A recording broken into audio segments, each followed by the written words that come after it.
Okay, good morning and welcome. I am Mrs. Benke. And I am Mrs. Gonzalez. I would welcome all of you to our play about our famous explorers, Meriwether Lewis and William Clark.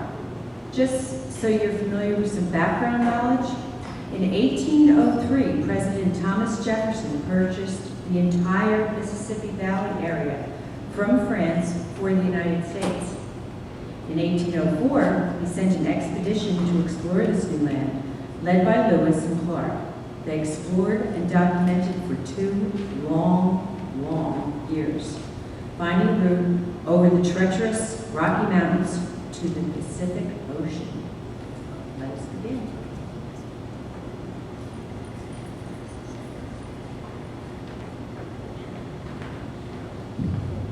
In March 1801, Thomas Jefferson was sworn in as the 3rd President of the United States.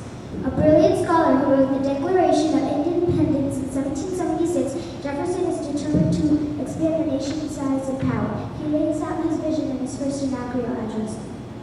The task is to lead a rising nation over a wide and fruitful land, traversing all the seas and advancing rapidly to destinies beyond the reach of the mortal eye. The President asked Congress to fund an expedition to the Pacific Ocean. He wants to establish better relations with the Indian tribes that have been displaced by European settlers, and also to gain a larger share of the profitable trade west of the U.S. border.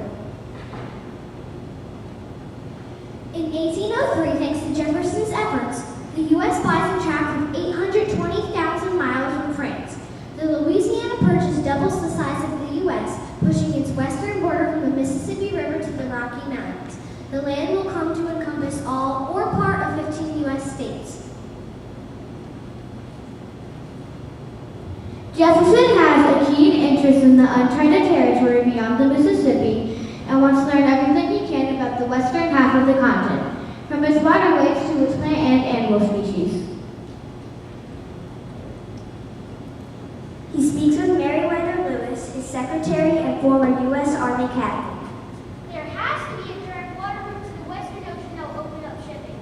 I want you to find that for Mr. Lewis and establish trade with the Indians you meet. Let them know they're part of the United States. This is the adventure I've dreamed of since I was a boy, Mr. President. I want you to gather samples of plants and animals that you find along the way. You'll need a second commander to help you. I have just the man.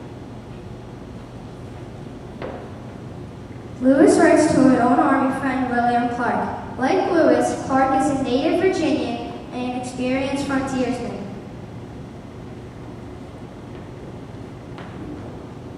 Lewis and Clark spend months planning the journey. They pack guns, tools, and food, as well as gifts to the Native Americans they'll meet.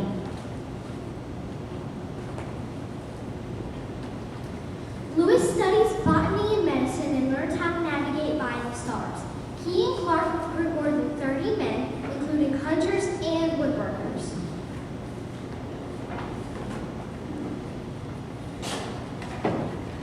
On May 14, 1804, the Corps of Volunteers for Northwestern Discovery, later known as the Corps of Discovery, leaves St. Charles, Missouri.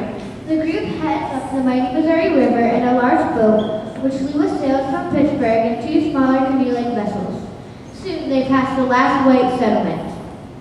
I'm going to sketch every new species we encounter. The president will be fascinated. We'll also be interested in the maps we make. Indeed, but the going will soon get rough. Most of the Indians the explorers meet are friendly and helpful. In October, the Mandan tribe, in what is now North Dakota, left the group to build a fort where they spend the winter. My friends, if we, you shall.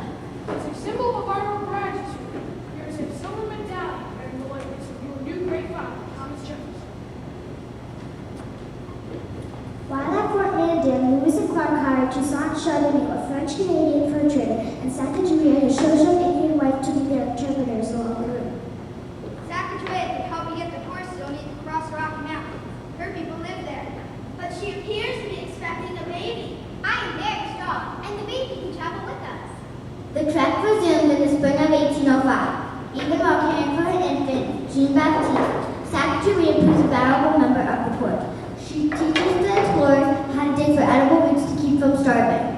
One day she sees precious journals that fall into a river when a boat capsized.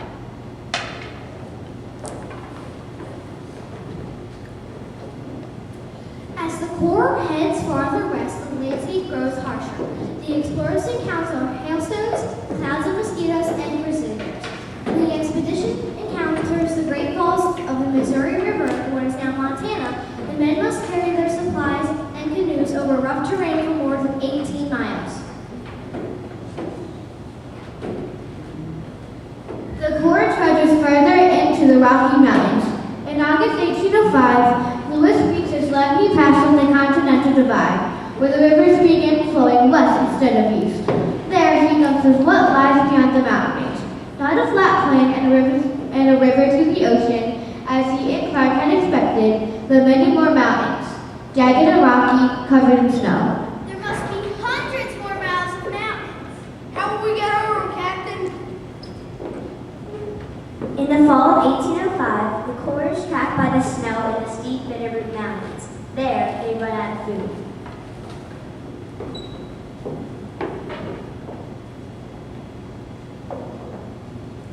It looks like you're lucky, Captain. Looks like there's a cactus in the They go right through these moccasins. You should rest, sir. I want to keep going. All this while I'm worth while we find the river to the ocean.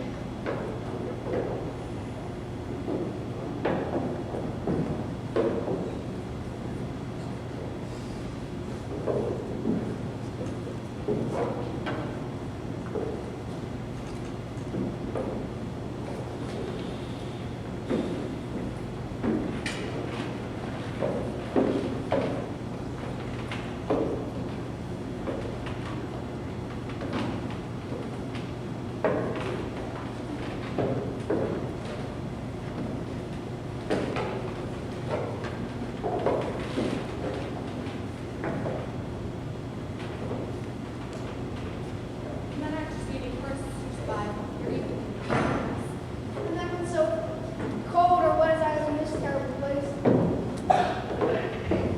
After 11 days of misery, the group staggers out of the mountains and meets the nearest Pierce tribe in what is now Idaho. The Indians feed the ravenous explorers and teaches them new ways to make canoes. Now that the rivers are running westward, the expedition no longer has to battle upstream. The Corps quickly travels down the Columbia River and toward the Pacific. Ocean in view! Oh, the joy! Clark and the Corps are actually still 20 miles from the ocean. Terrible storms keep them in line for weeks. In November 1805, the Corps finally reaches. The group finally reaches the churning ocean. Clark quietly notes that it's anything but Pacific.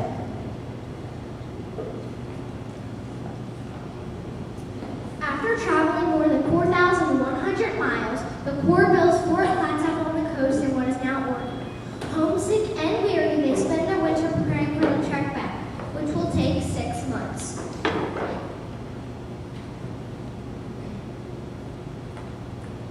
When the men reach St. Louis in the fall of 1806, they are greeted as national heroes. They look like wild men.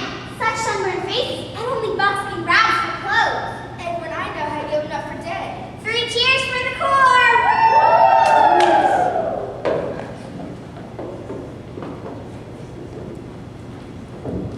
Lewis and Clark didn't find a direct water route to the Pacific, but they proved that the continent could be crossed. Their expedition helped the U.S. claim the territory that would become Oregon, Washington, and Idaho, making the U.S. even more powerful.